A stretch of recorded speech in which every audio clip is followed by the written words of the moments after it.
بسم اللہ الرحمن الرحیم۔ ماہ سیام کی آمد سے قبل ایک ایسی صورت کی تلاوت کا اہتمام کریں جس کی بدولت آپ کے گھر کا ہر گوشہ ربانی نور سے منور ہو جائے گا۔ محترم ناظرین، رمضان کی آمد سے پہلے اس صورت کو پڑھنے والا اپنے گھر کو اللہ تبارک و تعالیٰ کی برکتوں کا مسکن بنا لیتا ہے۔ نبی کریم صلی اللہ علیہ وآلہ وسلم کا ارشاد گرامی ہے کہ اس صورت کی تلاوت کبھی ترک نہ کرو، کیونکہ اللہ تعالیٰ اسے پڑھنے والے کو اپنا محبوب بنا لیتا ہے۔ رمضان المبارک کی آمد سے پہلے اللہ کا نور دلوں کو بیدار کر دیتا ہے، اور یہ وہ مبارک گھڑیاں ہیں جب توبہ کی توفیق، نیتوں کی پاکیزگی اور رحمتوں کی خوشبو چار سو پھیل جاتی ہے۔ یہ وہ وقت ہے جب دل نرم ہوتے ہیں، دعائیں بارگاہ الہی میں قبولیت پاتی ہے اور خالق اپنے بندے کو مزید قرب عطا فرماتا ہے۔ اللہ تبارک و تعالی ہمیں رمضان سے پہلے اپنے نور کی چادر میں ڈھانپ لے اور اس ماہ مقدس کی مکمل رحمت نصیب فرمائے، آمین۔ محترم ناظرین، رمضان سے پہلے اللہ تعالیٰ کا نور ایسے برستا ہے جیسے دلوں کے زنگ آلود دروازے آہستہ آہستہ کھل رہے ہوں۔ یہ نور ہمیں یاد دلاتا ہے کہ زندگی محض ایک دور نہیں بلکہ ٹھہر کر اپنے رب کی طرف رجوع کرنے کا نام ہے۔ اسی لیے رمضان سے پہلے دلوں میں ایک عجیب سی طرف زیادہ دعائیں مانگنے کی لگن، قرآن کو تھامنے کی خواہش اور گناہوں کا بوجھ اتار پھینکنے کی بے چینی پیدا ہوتی ہے۔ یہ تیاری کا وقت ہے، نیتوں کو صاف کرنے، بکھرے ہوئے رشتوں کو جوڑنے، دوسروں کو معاف کرنے اور خود کو مکمل طور پر اللہ تبارک و تعالیٰ کے سپرد کر دینے کا وقت ہے۔ اللہ تبارک و تعالیٰ کا نور ہمیں سکھاتا ہے کہ رمضان محض فاقہ کشی کا نام نہیں بلکہ دلوں کو روشن کرنے کا مہینہ ہے۔ جو بندہ رمضان المبارک سے پہلے ہی عاجزی اختیار کرتا ہے، رمضان المبارک میں رحمت اس کی طرف جھک کر آتی ہے۔ اللہ تعالیٰ ہمیں اس نور کو پہچاننے اور رمضان تک سلامتی کے ساتھ پہنچنے کی توفیق دے، آمین۔ ماہ رمضان اللہ تعالیٰ کا وہ بابرکت مہینہ ہے جو صرف دن بدلنے نہیں بلکہ دل بدلنے کے لیے آتا ہے۔ یہ وہ مہینہ ہے جس میں قرآن نازل ہوا جو سراپائے ہدایت، نور اور رحمت ہے۔ اس مہینے میں رحمت کے دروازے کھل جاتے ہیں، مغفرت عام کر دی جاتی ہے اور جہنم کے دروازے مقفل کر دیے جاتے ہیں۔ رمضان المبارک ہمیں سکھاتا ہے کہ بھوک صرف جسم کی نہیں ہوتی بلکہ روح بھی اپنے خالق کی محتاج ہوتی ہے۔ جب ہم جسمانی خواہشات سے رک جاتے ہیں تو دل کی سماعتیں بیدار ہوتی ہے اور روح کو تقویت ملتی ہے۔ روزہ محض بھوکا پیاسا رہنے کا نام نہیں بلکہ یہ صبر، شکر، ضبط نفس اور تقوی کی تربیت ہے۔ اللہ تعالیٰ کا فرمان ہے کہ روزہ میرے لیے ہے اور میں ہی اس کا اجر دوں گا، یعنی اس کا صلہ اور قرب دونوں ہی خاص ہیں۔ رمضان المبارک قرآن مجید سے جڑنے کا مہینہ ہے۔ جو دل سال بھر غافل رہا وہ بھی اس ماہ میں آیات الہی کے سامنے جھک جاتا ہے۔ رمضان المبارک کی راتیں عام راتیں نہیں ہوتی، یہ وہ وقت ہے جب کوئی دعا رد نہیں ہوتی، خصوصاً لیلۃ القدر جو 1000 مہینوں سے بہتر ہے۔ یہ مہینہ ہمیں پیغام دیتا ہے کہ اگر تم ایک ماہ اللہ تبارک و تعالیٰ کے ہو جاؤ تو اللہ تعالیٰ تمہاری پوری زندگی سنوار سکتا ہے۔ اللہ تبارک و تعالیٰ ہمیں رمضان کو سمجھنے، اس کا حق ادا کرنے اور اس کے بعد بھی اس کے رنگ میں رنگے رہنے کی توفیق دے، آمین۔ اگر اس صورت کو باقاعدگی سے پڑھا جائے تو روز قیامت نامہ اعمال دائیں ہاتھ میں دیا جائے گا تمام خطائیں معاف ہوگی، محنت کا صلہ ملے گا اور آپ کا شمار اللہ تعالیٰ کے ولیوں اور دوستوں میں ہوگا۔ رمضان المبارک کی آمد قریب ہے۔ جو اس سے پہلے اس سورت کی تلاوت کرے گا وہ اپنے رب کو راضی کر لے گا، کیونکہ اس سورت کے پڑھنے سے اللہ تبارک و تعالی بہت خوش ہوتا ہے اور بندے پر اپنی رحمتیں نچھاور کرتا ہے۔ جس سے اللہ تبارک و تعالی راضی ہو جائے اس کے تمام معاملات غیب سے حل ہو جاتے ہیں۔ اس صورت میں اللہ تعالیٰ کا سب سے بڑا نام یعنی اسم اعظم موجود ہے۔ جو اسے ایک بار بھی پڑھے گا اللہ تعالیٰ اس سے راضی ہو جائے گا۔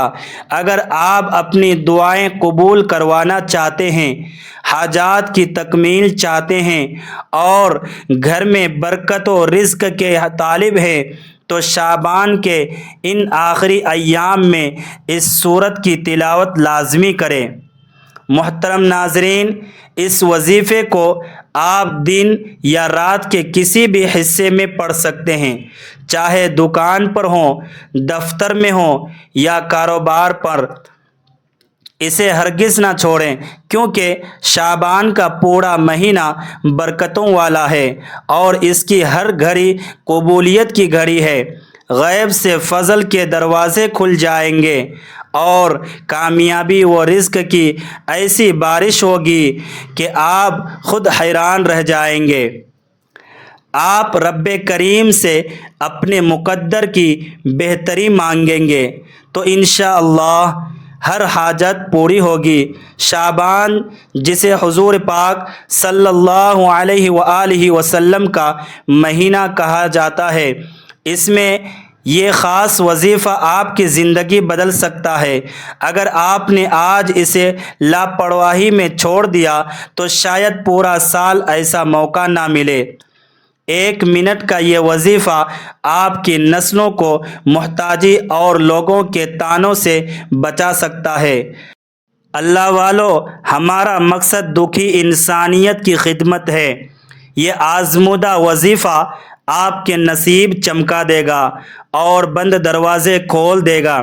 میاں بیوی میں محبت بڑھے گی، بے روزگاروں کو روزگار ملے گا اور بے اولادوں کو اولاد نرینہ نصیب ہوگی۔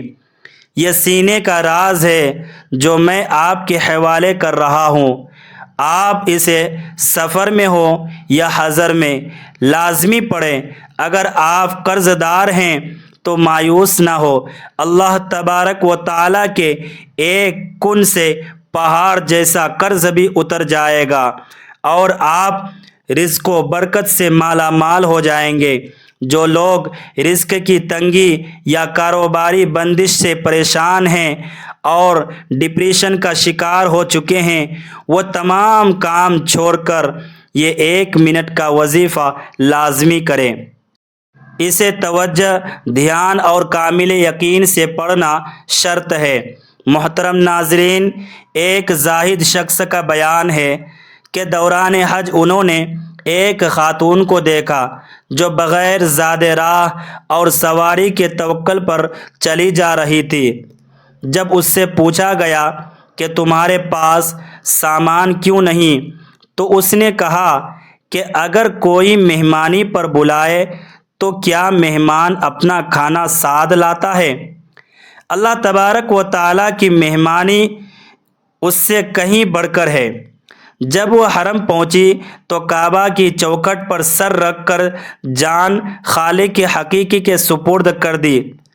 اس وظیفے کا فائدہ یہ ہے کہ اسے مکمل کرتے ہی دل کو اطمینان مل جاتا ہے کہ رب راضی ہے۔ آپ دنیا کے کسی بھی کونے میں ہوں، اسے پڑھ سکتے ہیں۔ اللہ تبارک و تعالیٰ نے چاہا تو جائز نوکری، مناسب رشتہ اور اولاد نرینہ جیسی ہر نعمت ملے گی۔ اس عمل کی ہر ایک کو اجازت ہے۔ آئیے اب عمل کی طرف چلتے ہیں، لیکن اس سے پہلے دعا میں شامل ہو اور کمنٹ میں آمین لکھیں۔ پتہ نہیں کس کی آمین سب کی تقدیر بدل دے۔ یا اللہ تو رحمان و رحیم ہے، اپنی شان کریمی کے صدقے سب کی جائز حاجات پوری فرما، بے روزگاروں کو رزق، بے اولادوں کو اولاد، اور قرض دار کو نجات عطا فرما، آمین۔ اسلام اتنا خوبصورت دین ہے کہ اس پر عمل سے دنیا و آخرت سنور جاتی ہے۔ خلفائے راشدین کی زندگی ہمارے لیے نمونہ ہے۔ حضرت عمر فاروق رضی اللہ تعالی عنہ نے جب منبر پر اپنی اصلاح کی دعوت دی تو ایک شخص نے ان کے 2 عیب بتائے کہ آپ کے پاس 2 قسمیں ہیں اور آپ کے سامنے 2 طرح کے کھانے ہوتے ہیں۔ حضرت عمر رضی اللہ تعالی عنہ نے اسی وقت عہد کیا کہ اب ایسا نہیں ہوگا۔ یہ وہ توکل تھا جس کی آج ہمیں ضرورت ہے۔ وظیفہ کا طریقہ یہ ہے کہ سب سے پہلے باوضو ہو کر ایک بار درود پاک پڑھے، پھر آنکھیں بند کر کے مقصد کی نیت کرے اور تعوذ و تسمیہ کے بعد 30 بار سبحان اللہ و بحمدہ پڑھے۔ اس کے بعد 11 بار اللہ تعالیٰ کا نام اللہ الصمد پڑھے، پھر سورۃ طٰہٰ کی تلاوت کرے، جس کی فضیلت یہ ہے کہ اللہ تبارک و تعالیٰ نے زمین و آسمان کی پیدائش سے ہزاروں سال پہلے اس کی تلاوت فرمائی تھی۔ اس کے بعد 11 بار لا حول ولا قوت الا باللہ العلی العظیم پڑھے۔ آخر میں دوبارہ درود پاک پڑھ کر گر گرا کر دعا مانگے۔ انشاءاللہ زندگی کی تمام رکاوٹیں دور ہو جائے گی۔ اے اللہ ہمیں رمضان تک خیریت سے پہنچا اور اسے ہمارے لیے نجات کا ذریعہ بنا، آمین یا رب العالمین۔